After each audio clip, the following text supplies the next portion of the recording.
ng puchero. Pwede ko lang siya.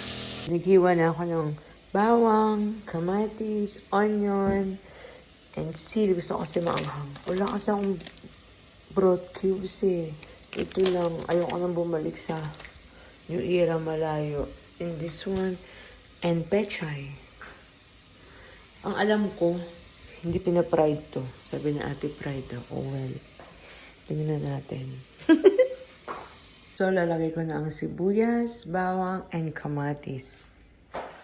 Tinatamad akong kunin yung tripod ko eh. And nilagay ko na yung baboy.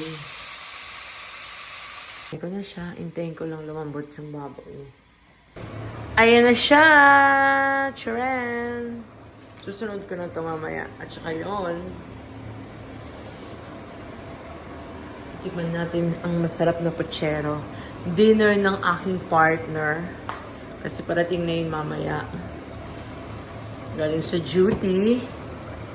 Palambutin ko palang konti para medyo malambot ang baboy.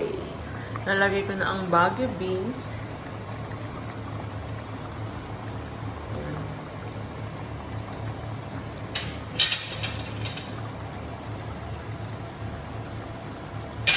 Lagay ko na yung saging na saba.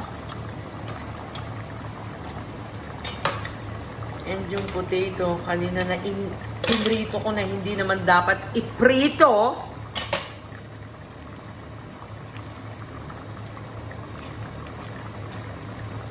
Ayan. Gusto ko kasi masabaw.